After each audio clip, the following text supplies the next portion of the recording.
सूर्य मैथिल जी, ये अब सीधा सवाल आपके पास, क्योंकि देखिए बार बार विपक्ष ये भी सवाल उठा रहा है कि देखिए ये भी सरकार की जिम्मेदारी बनती है अगर सोशल मीडिया पर भी कुछ जो इस पूरे आतंकी हमले को लेकर उल्टी सीधी गलत सलत चीजें दिखाई जा रही हैं। एक जिक्र शाकिर अली ने भी किया है, जरा इस पर काउंटर कर लीजिए एक बार।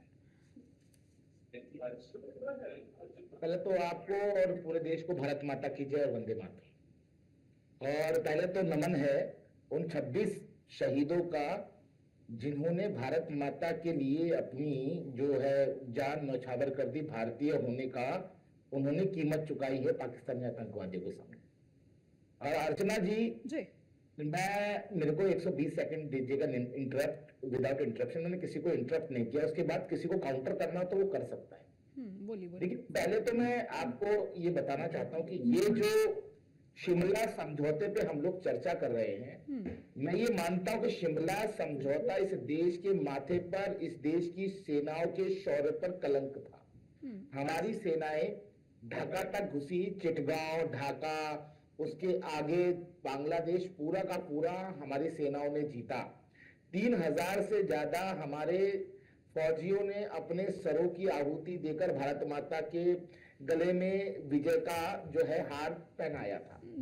उस शहादतों को बिल्कुल दरकिनार करते हुए 93,000 पाकिस्तानी सैनिकों का सरेंडर, जो कि विश्व में अपने आप का सरेंडर है, उस सरेंडर को कराने वाली भारतीय सेना के हाथ से उस सरेंडर को छीनकर पाकिस्तान के हाथ में वापस कर दिया गया।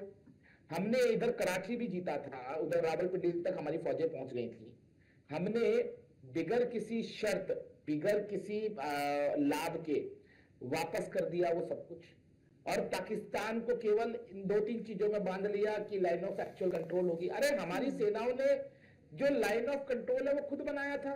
हमारी सेनाओं ने खुद वहां पर अपनी नई सीमाएं बनाई थी, लेकिन पुरानी सीमाओं को वापस ले आकर ये हमारी सेनाओं का शौर्य का अपमान था। पहली चीज तो ये अच्छा हुआ आज पाकिस्तान ने शिमला समझौते को जो है कि मना कर दिया है, खत्म कर दिया, रद्द कर दिया। मैं धन्यवाद करता हूं पाकिस्तान की सरकार का। विनाश काले विपरीत बुद्धि।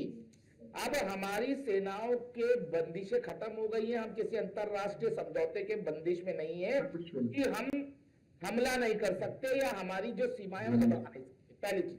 दूसरी चीज, अभी ये पाकिस्तान के जो पत्रकार यहाँ आपने बैठा रखे हैं, पत्रकार हूं या पत्तलकार कहूं मैं इनको, ये कह रहे हैं कि हिंदुस्तान के अंदर जो मुसलमान है उसके प्रति जो है वो हमारी सरकार का रवैया जो है वो बहुत ही मैं ये कहूं कि खतरनाक है, बहुत ज्यादा पीड़ा देने वाला है। तो पहले मैं बता देता हूं उस पत्तलकार को कि हमारे देश में ही राष्ट्रपति मुसलमान हुए, हमारे देश के मेंबर ऑफ पार्लियामेंट मुसलमान हैं।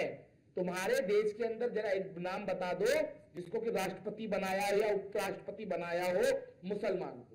और हमारी सेनाओं के अंदर ब्रिगेडियर और उसके अलावा ज्वाइंट ऑफ आर्मी स्टाफ के जो स्टाफ हैं वो और उपसेना अध्यक्ष तक हमारे यहाँ मुसलमान रह लिए। परेशानी की बात क्या है मैं बताऊं अर्चना जी, कि कुछ हमारे देश में ना पाकिस्तान की अवैध औलादे हैं और वो समय समय पर अपने बाप के लिए यहाँ पर ना मैं ये कहूं माहौल बनाने की कोशिश करती हैं। जैसा कि आपने देखा अभी कांग्रेस का जो नेता है बहुत बड़े मणिशंकर अय्यर, उन्होंने क्या कहा कि सिंधु जल समझौता हम लोगों ने तोड़ा है, वो बहुत गलत है। 4 युद्ध हमने लड़ लिए, उन 4 युद्धों के बाद हमने आज तक ये नहीं तोड़ा था, अब ये तोड़ दिया अंतरराष्ट्रीय स्तर पे, हमारी क्या छवि रह जाएगी।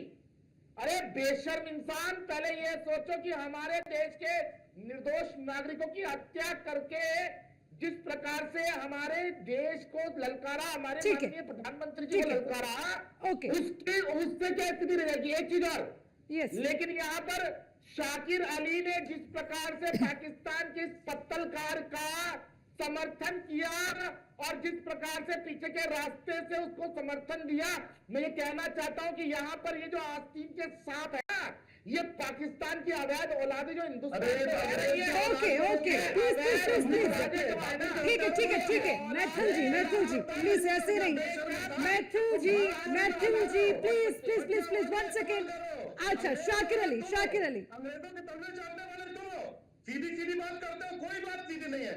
एक बार भी हम लोग पाकिस्तान की औलादे हैं। एक बार भी बदले की बात नहीं। अरे ज्यादा बात तो होता है, ये पाकिस्तान के डालो पानी चाहिए, तुम्हें चाय पानी चाहिए, इस देश में हिंदुस्तान का एक एक करके, ये नहीं चलेगा, ये नहीं चलेगा, प्लीज। अरे किसी का पानी बना चाहिए, तुम्हारा भी है, हमारा भी है। उस पानी में पीछे लड़ाई में तलवे जाओगे।